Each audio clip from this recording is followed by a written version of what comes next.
You know, it was this time last year, Realtor.com said the median price for homes in Greensboro was $219, right? This year, it surged to $269,000. That's nearly a 23% jump there. Part of that jump came from crazy demand over the past 2 years. Well, things may be cooling down just a little bit. The Commerce Department says new home sales dropped 8.5% from February to March. Sales decreased nearly 13% from last year. So does this mean that the housing market is normalizing? We're going to connect the dots. Is the housing market finally cooling off? Let's connect the dots. For nearly 2 years, home buyers have been faced with stiff competition and forced to shell out thousands above asking price if they want to be competitive. Now, things may be changing. CNBC reports surging interest rates are pushing mortgage demand down more than 40% from a year ago. And applications to refinance a home loan have been falling steadily for months. So what gives? Simply put, it's more expensive to borrow. To tackle runaway inflation, the Federal Reserve is raising the key interest rate, which raises the cost of taking out a loan. Right now, the average mortgage comes with a 5% interest rate, compared to 3% a year ago. The higher interest rate will cost you close to $100,000 more total over a 30-year mortgage. So it should come as no surprise that the housing market is slowly cooling off. And that is connecting the dots. All right, so that was big picture. Let's nail it down closer to home. Zillow says the average housing price in North Carolina jumped 25% this year. Realtors say you should expect a bidding war for any house under $500,000. I want you to check out this open house in Raleigh. I just want you to take a look at all of the people. Okay, that is crazy. This property was listed at $260,000. 3 bedrooms, 3 bath, listed at, again, $260,000. The realtor at the event called this a madhouse. They just wanted to make sure there was no holes in the walls, ran upstairs, and then said, okay, I want to put in an offer. She says the home went under contract within 2 days of hitting the market. Well, the housing market has exceeded most projections. Experts thought things might go back to the normal at the turn of 2022, but really that has not happened. Supply chain issues have made building new homes challenging as well, and houses are just too expensive for some folks right now. Broker Mike Carter says that's created a major imbalance. There is currently a huge inventory shortage that we are still in. The way that we calculate how it's a buyer's or seller's market is based upon the inabsorption rate, which is how many months supply of inventory we have on the market. In a seller's market, it was when it gets below 6 months of inventory, and we're currently less than 1 month of inventory available. There's such a shortage that right now we are sellers are still in the seat with all the leverage. Well, Carter says he doesn't expect to see things normalize soon. He says it will take a long time for the balance between buyers and inventory to recover. Well, the high prices and high demand have some experts worried that we could be experiencing another housing bubble. 2 North Carolina A&T professors say that is not what is happening.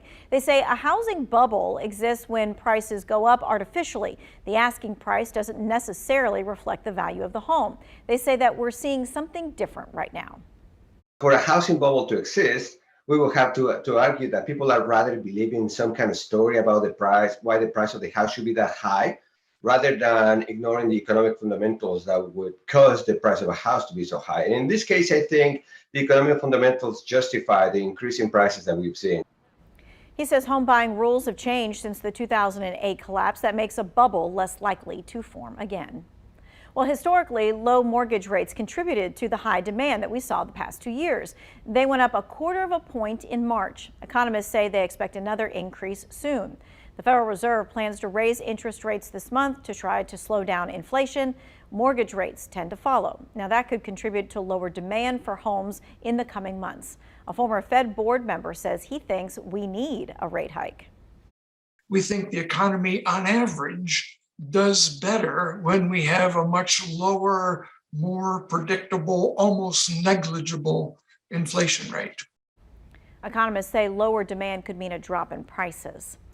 Difficulty breaking into the housing market has trickled into the rental market. All over the country, renters find themselves facing higher bills each month. Economists say the rental market looks similar to the housing market. Supply is low, demand is high. That is driving up prices. Fortunately, an economist says we can expect some relief with that soon. So just as we're expecting home prices to slow, we are also expecting rent growth to slow, but to remain faster than what we would typically experience.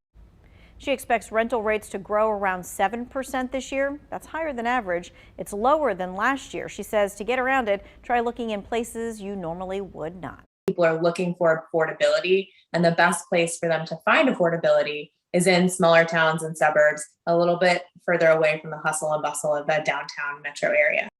Which means your commute might be a little bit more. All right. Well, the May primary is coming up fast. One of the key races is the mayoral primary. We partnered with Delta Sigma Theta sorority and UNCG to host the first debate at the end of March. We asked each candidate how they plan to address affordable housing. Here's a little bit of what they said. The One Greensboro initiative will look at what is the current status of neighborhoods that have majority renters as opposed to homeowners.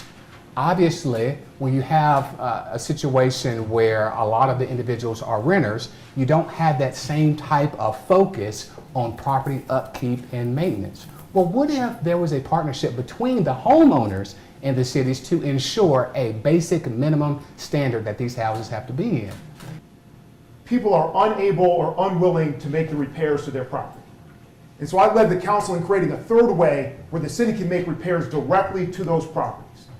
And that's something that has resulted in dozens and dozens of more affordable housing at Avalon, Trace, and elsewhere just from enacting the policy. I think that, what I'd love to see is that wouldn't it be great if we could actually have affordable housing that looks better than, some of the luxury condos that were not being created around town. And this is completely doable because all it takes is a little bit of creativity. Because with creativity, you can achieve just about anything. One of the biggest things we can do that I believe in is down payment assistance. It is a wonderful program that helped first-time home builder buyers have a down payment that they were forgiven within five years. It helped them build generational wealth. I want to expand that program. That'll be part of this bond. Again, the May primary is 2 weeks from tomorrow. Early voted starting last week and ends on May 14th. The top two vote getters in the mayoral race move on to the general election in July.